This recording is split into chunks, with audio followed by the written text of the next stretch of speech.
या सर्व महापुरुषांना प्रथम वंदन करतो आणि आज आपल्या या छानशा कार्यक्रमास आवर्जून उपस्थित राहिलेले आमचे मार्गदर्शक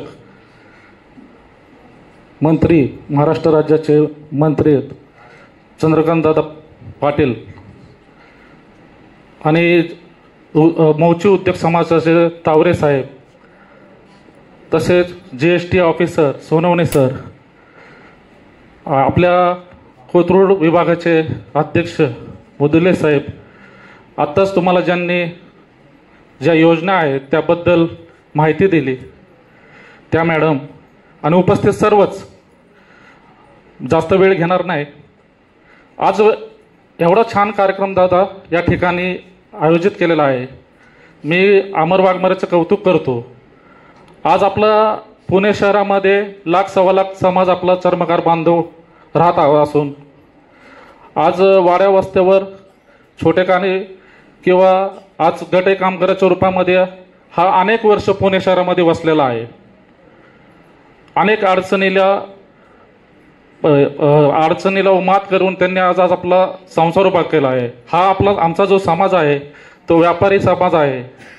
सबल काही प्रमाणात सबल असला तरी काही त्याच्या अडचणी पण असतात. आज त्याचा जो विचार त्यांनी केला आहे की जो उन्हातानाचं जो रस्त्यावर बसून जो त्याचा रोजगार व्यावसायिक पारंपरिक व्यवसाय करतो त्याची दखल घेऊन आज अमरनी त्याला छत्री द्यावी हा एक चांगला कार्यक्रम आणि अण्णाभाऊ साठेंच्या जयंतीनिमित्त केला.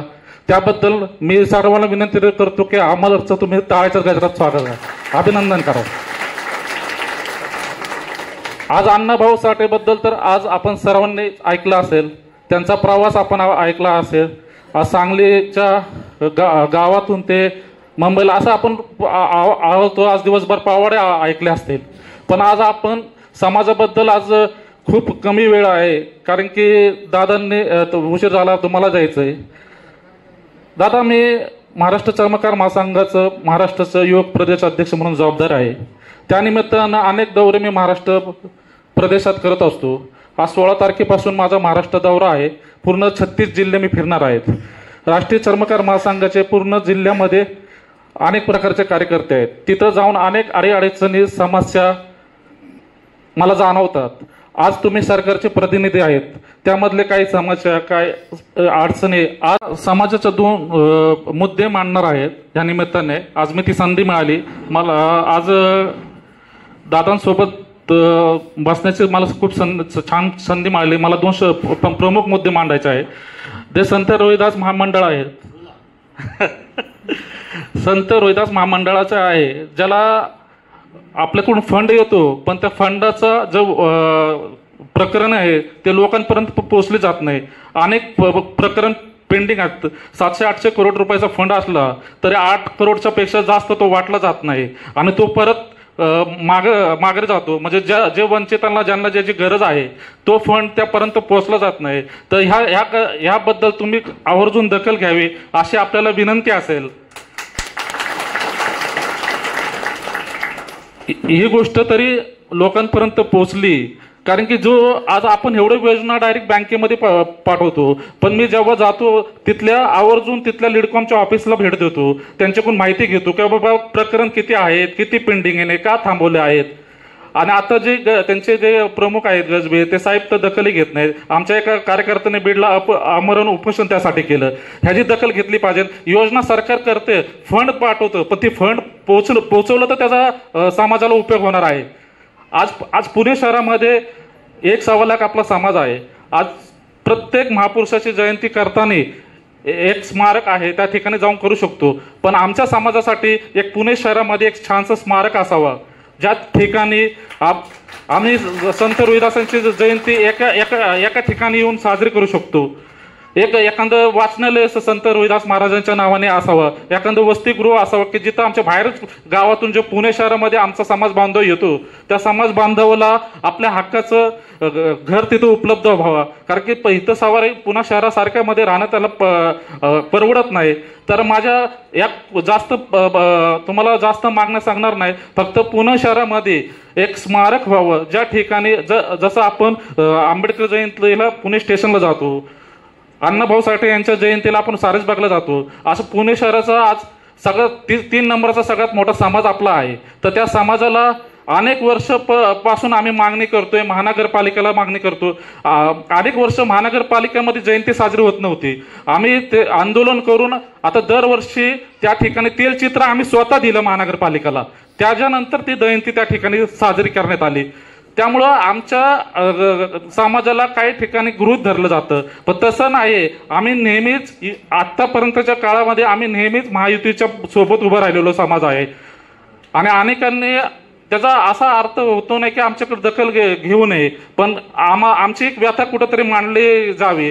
तर आज ह्या निमित्ताने तुम्ही एका समाज बांधवांचा विचार केला जावा आणि आम्हाला आपल्या प्रत्येक क्षेत्रामध्ये, राजकीय क्षेत्रामध्येही तिथं त्यांना एक संधी आपल्याकडून मिळावी हे आपल्याला विनंती करतो. कारण की एवढे मोठे आज 120-100 नगरसेवक असले तरी आमचा समाजाचा एक दोघा सोडला तर एक समाजाला संधी मिळत नाही. कारण की तो कार्यकर्ता खूप छान काम करतो, त्याच्या क्षेत्रामध्ये खूप चांगलं काम करतो, पण तिथं त्याचं काम न बघता तिथं कोणता समाज आहे, त्या समाजाचं लोकसंख्या काय आहे, हे खूप मोठं दुर्दैव आहे.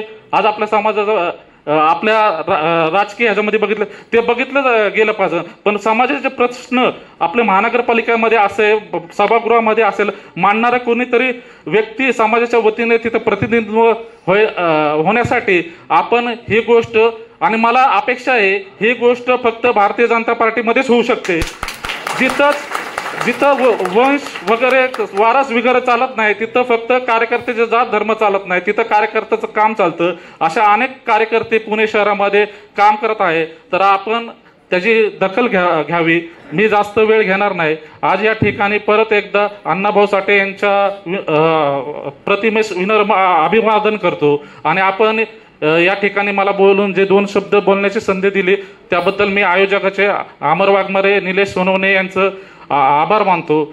आणि दादांनी आवर्जून ऐकून घेतले त्याबद्दल मी दादांचा आभार मानतो. आणि नक्कीच ते त्यांच्यावर विचार करतील. हळू बोलतो. जय लहुजी, जय अण्णा, जय भीम, जय रोहिदास. धन्यवाद रवींद्रजी. मी माननीय बरेच दिवस म्हणजे 15 दिवस, 3 आठवडे, महिनाभर अमर वाघमारे माझ्या मागे लागला होता की आपण हा कार्यक्रम केला पाहिजे. प्रामुख्याने रोहिदास समाज जो आहे, चर्मकार समाज जो आहे, त्या समाजाला रस्त्यावर बसून जे काम करावं लागतं ते काम करत असताना पाऊस असतो तरी तो काम करतो, ऊन असतं तरी तो काम करतो. तर त्याला एक चांगलं छत दिलं पाहिजे. मी म्हटलं काय करता येईल, तर म्हणाला एक चांगली छत्री आपण देऊया. आणि मी मग हा आग्रह धरला की ती देण्याच्या कार्यक्रमाला सगळ्यांना जरा निवांत बोलवा आणि सगळ्यांचं उत्तम जेवण करा. कितीही घाई असली तरी मी तुमच्यावर जेवणार आहे आणि मग पुढे 3 कार्यक्रमाला जाणार आहे. आणि त्यामुळे हा जो अण्णाभाऊ साठेंच्या जयंतीच्या निमित्ताने आज लोकमान्य टिळकांची पण पुण्यतिथी आहे, त्या निमित्ताने कारण करायचं तर त्याला काहीतरी निमित्त जोड म्हणून असं ठरलं की अण्णाभाऊ साठेंच्या जयंतीला करू. हा जो व्यवसाय करणाऱ्यांना छत्री वाटपाचा कार्यक्रम आहे त्याला व्यासपीठावर महेश मोतीराम तावरे जी आहेत, मोचीज नावाचं जे खूप चांगलं चप्पलसाठीचं प्रसिद्ध ब्रँड आहे त्याचे ते ओनर आहेत.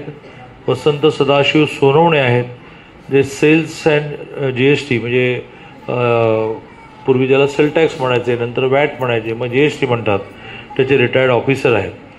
रवींद्रजी खैरेने आता अतिशय कमी शब्दामध्ये समाजाच्या समस्या मांडल्या. सरकार ज्या योजना राबवतं आहे त्याची माहिती मांडली, त्या योजनांची अंमलबजावणी कशी होत नाही त्याची मांडणी केली. बऱ्याच वेळेला कमी शब्दात जास्त बोलता आलं पाहिजे. काही काही जण तासभर बोलले की त्यात शोधावं लागतं की नेमकं काय बोलले. त्यांनी कमी शब्दामध्ये इतके मुद्दे मांडले. मी नंतरही त्यांच्याबरोबर बसेन आणि एक निवेदन लेखी स्वरूपात मागेन. असे रवींद्रजी खैरे, अध्यक्ष राष्ट्रीय चर्मकार संघटना, निलेश सोनवणे, विश्वस्त राष्ट्रीय स्वाभिमानी संघटना, सगळ्यात महत्त्वाचा आमचा अतिशय चांगला कार्यकर्ता जो आपल्या समाजामध्ये खूप काम करतो आहे अमर वाघमारे, आमचे अध्यक्ष डॉक्टर बुटाला, आमच्या राज्याच्या चिटणीस वर्षाताई डहाळे, कार्यक्रमाचे संचालन करणारे आणि आमच्या सरचिटणीस अनुराधाताई येडके, अशी बरीच मंडळी आहेत. आणि बंधू आणि भगिनींनो, मध्ये कर्तृत्वाला महत्त्व आहे. आता त्यांनी लक्षात आणून दिलं की बा आमच्या समाजाचं कोणतरी असायला पाहिजे. महाराष्ट्राच्या मंत्रिमंडळात तुमच्या समाजाचा माणूस आहे, तुम्हाला माहिती आहे काय? सुरेश खाडे कोण आहेत? पण हेही मला 11 आमदार आहेत बघा, यांना माहिती आहे बरोबर. पण हे मला माहिती आहे की मला हे मान्य आहे की पुण्यामध्ये महानगरपालिकेमध्ये जरा अभ्यास करू, पण या समाजाचे नाहीत, पण मातंग समाजाचे मोठ्या प्रमाणात आहेत, बौद्ध समाजाचे आहेत. हां, पण सुद्धा चर्मकार समाजाचे नसतील तर डिसेंबर जानेवारीमध्ये महानगरपालिका होईल. नावं काढून ठेवा, बघूया आपण. प्रामुख्याने महिलांची नावं काढा, कारण अशी राखीव जागांवरच्या महिला चांगल्या कर्तृत्व मिळत नाहीत. म्हणजे मग पुरुषांना चान्स नाही असं नाही. त्यामुळे महानगरपालिकेच्या निवडणुकीत तुम्हाला प्रतिनिधित्व पाहिजे ना, काढा चांगली नावं, कारण ही पार्टी कर्तृत्वावर वाव देणारी आहे. आता त्याच्यापेक्षा जास्त न लांबवता मी ताबडतोब 10 जणांची नावं घेणार. का कुठल्या 10 जणांना नावं घ्या, त्यांना आम्ही 10 जण स्टेजवर जे आहोत प्रत्येकजण एक एक छत्री देऊ.